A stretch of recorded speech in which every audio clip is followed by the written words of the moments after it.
Shalom amigos y amigas, yo también me alegro de verles. Estamos con la segunda parte de los moradores de la tierra y vamos a colgarlo en la lista de reproducción de Enclave de Torah, que es donde colgamos el primer tema de los moradores de la tierra. Esta es la segunda parte y vamos a hacer un adendum a lo que ya mencionamos en su momento en la parte 1 de los moradores de la tierra, que sí dijimos que asilo, la palabra asilo, que refleja lo que son los moradores de la tierra, pues tiene un significado en español, en castellano, que es que no son arrebatados, no arrebatados o no sacados, arrebatados en el sentido de sacados, no del movimiento violento de arrebatado, sino arrebatados de que no pueden ser sacados, no pueden ser extraídos. Eso significa asilo en castellano, en español.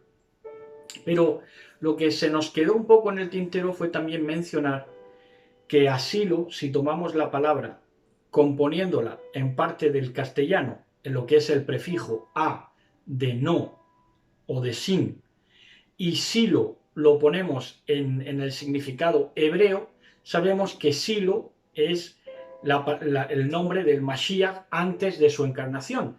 Silo es en la profecía de Jacob, dice: no se apartará de Judá el cetro hasta que venga Silo. Silo es el precedente, el nombre precedente del Mashiach. Entonces tenemos que, a la par de que asilo en castellano es que no pueden ser arrebatados, no pueden ser extraídos, y ahora vamos a ver por qué, también involucra a que asilo, los que son los moradores de la tierra, que tienen su asilo en esta tierra, son también sin silo, sin Mashiach. Los que tienen su asilo en esta tierra no pueden ser sacados, no pueden ser extraídos, y además están sin Mashiach, sin silo, sin Mashiach. Algunos se creerán que sí, pero en el momento de que se designen como tengan su asilo en esta tierra, su residencia en la tierra, que decía Neruda, cuando tengan su residencia en la tierra, su acoplamiento en la tierra, sus manejos aquí en la tierra, y no quieran ser sacados, porque no pueden tampoco ser extraídos al vivir en este asilo político aquí en la tierra, pues además van a estar, son sin Mashiach, lo reconozcan ellos o no lo reconozcan. Ahora vamos a lo que es que no pueden ser sacados, asilo en el significado español, no arrebatados, que no pueden ser extraídos. Esto nos dice que estos que tienen su modus vivendi y su esperanza, esa sería la palabra más completa, los que tienen su esperanza en esta tierra, los que tienen su esperanza en que el reino milenial y todo esto transcurra todo en la tierra y que al final todo se resuelva aquí en la tierra y por tanto sea una rectificación del mundo, como viene preconizando el judaísmo con el Tikkun Olam, pues estos, al acogerse a estos derechos, digamos, no pueden ser sacados, y no pueden ser sacados o arrebatados, porque pertenecen a esta tierra. Entonces no pueden ser arrebatados en el arrebatacierto, en esa toma de la amada del Mashiach, que ya es inminente. No puede sacarlos, no puede extraerlos, porque son joyas que se rompen. Nosotros tenemos una amiga, en Colombia hay buenos expositores de la palabra de poder, algunos, y las mejores son colombianas, por cierto, y una de ellas, pues, estuvo hace un tiempo dando una prédica, una enseñanza, que decía que ella se dedica más bien a la bisutería, y ella explicó que lo que distingue a una joya que tiene valor de una que no la tiene, que no lo tiene, o de un diamante o de una perla, es que las buenas joyas pueden ser extraídas, ya saben ustedes, con esas pinzas que utilizan también relojeros o joyeros, y entonces pueden ser extraídas, no sufren daño al ser extraídas, pueden ser extraídas. Pero hay otras joyas que son malas, que no pertenecen a la alhaja que es Elohim en arameo, también tiene que ver, por supuesto. Y entonces lo que no pertenece a esa alhaja que es Elohim, pues se rompe. se rompen, no pueden ser sacados porque se desintegran, se dividen, se supuran. Entonces no pueden ser extraídos, no pueden ser sacados. Le ocurre como estos del asilo, como estos moradores de la tierra, que además de no poder ser sacado porque son joyas que se rompen y por tanto son joyas baratijas, pues además están sin Mashiach, lo cual es realmente dramático. ¿Por qué? Porque en el momento que están sin Mashiach y que tampoco pueden ser arrebatados, no pueden ser sacados, no pueden ser extraídos porque se rompen y no aguantan la verdad, el peso de la verdad y el fragor de la verdad no lo aguantan, el fuego de la verdad no lo aguantan. Entonces, ¿qué hacen? Que recurren para establecer su mitología moderna, de que todo transcurre aquí en la Tierra y que en la materialidad de este, o en el materialismo de este sistema Tierra, es donde va a transcurrir la redención. Pues entonces, para refrendar esto o para apoyar esto, recurren a una pertenencia o legitimidad de sangres o de linajes.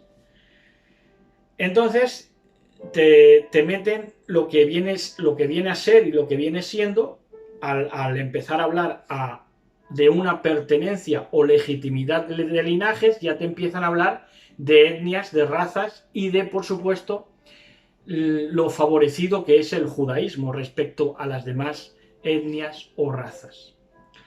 Entonces esto es ya una mitología moderna, ya se adentran en una mitología moderna que no deja de ser una mitología porque son mitos y los mitos son embusteros. Y es una mitología moderna que también, además de que de por sí misma es una mitología y por tanto condenada al fracaso y a la mentira, que de ahí viene mitología, olvida precisamente donde más presencia tendría, respondiendo a la verdad, ese gen israelita que ellos intentan pues exaltar a lo sumo, ¿no? Porque el gen israelita donde más presencia tendría es donde primero estuvieron los israelitas. ¿Dónde fue esto? En Egipto, en Grecia, en Irán, en Irak, en Líbano o en Arabia. Y no es casualidad porque ese gen israelita es una mentira, una mitología, una mentira y una impostura, pues no es casualidad que todos estos países, que es donde más preponderancia tendría el gen israelita, todos sean enemigos actuales del actual, valga la redundancia, Estado de Israel. Todos enemigos. Egipto, Grecia, Irán, Irak, Líbano y Arabia. Más que nada, Irán, Irak, Líbano y Arabia. Esto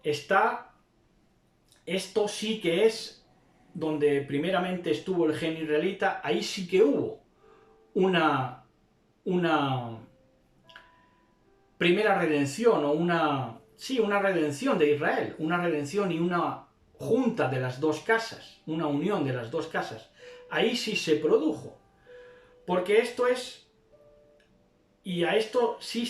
sí fue una verdad y sí se tiene que atender y vislumbrar como una verdad, que el gen israelita donde más presencia tuvo es en estos países y que en Hechos 2:1-11, que se menciona a los árabes, que se menciona a los elamitas, que eran los iraníes, donde se menciona a los partos, que eran los iraquíes, ahí sí que hubo una redención y una restauración de las dos casas de Israel. Lo demás es mitología y mentira. Pero ahí sí la hubo. Y esa restauración de las dos casas principalmente vino de donde primeramente habían estado los israelitas. No podía ser de otra manera.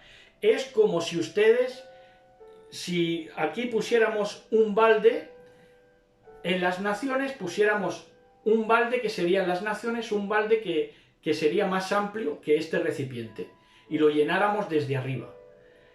Primero lo que tiene que llenarse, naturalmente, para que esto, que es el balde más amplio, que es las naciones, también fuera regado, pasaría porque esto estuviera lleno, este recipiente primero.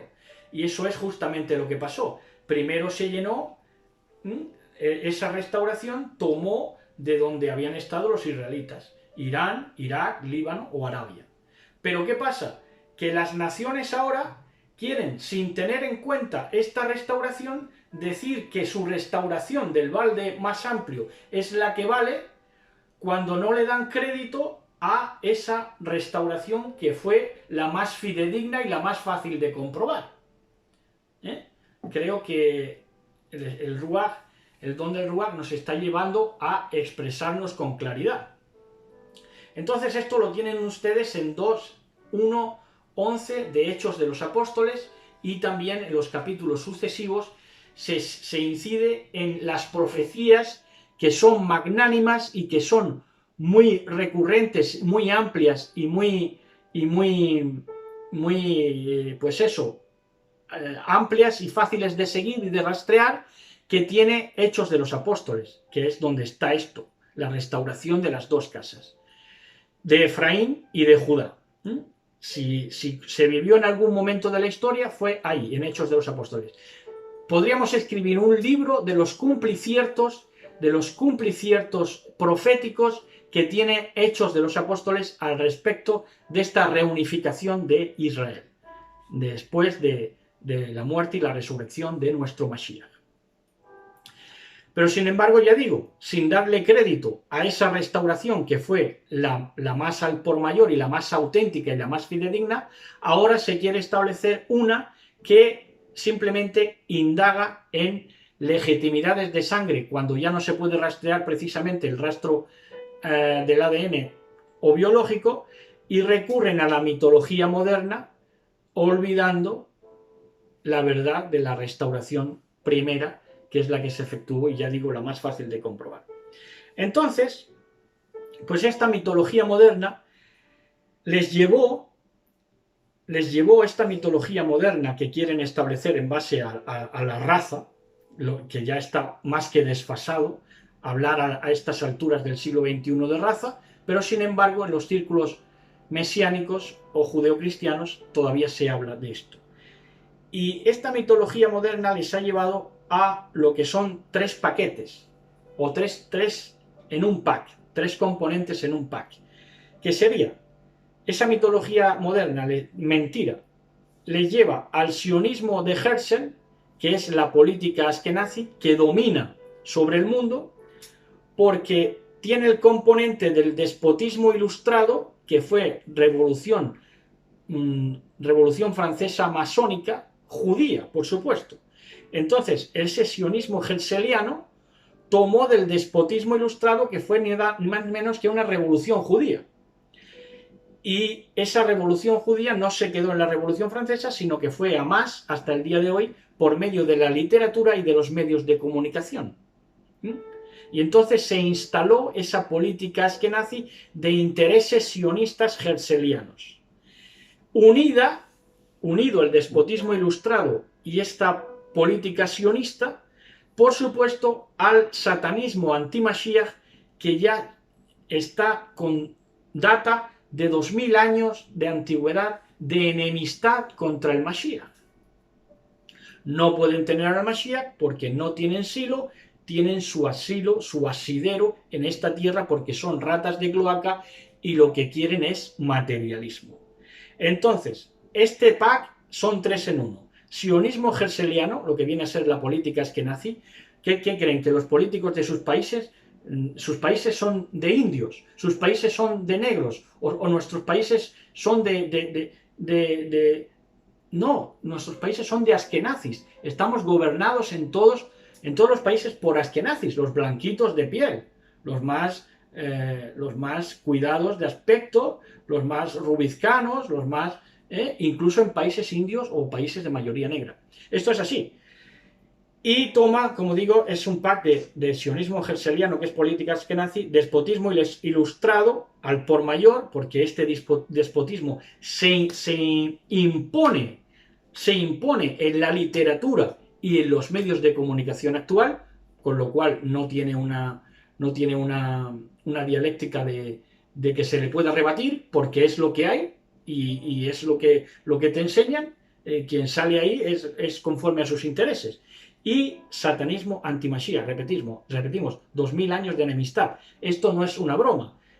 Es 3 en un pack: despotismo ilustrado, sionismo hegeliano y ese satanismo que es el leitmotiv, la motivación que tienen por detrás para querer abarcarlo como lo quieren abarcar todo, con esa pseudo raza que se quieren hacer pasar por los hermanos mayores ahora del cristianismo.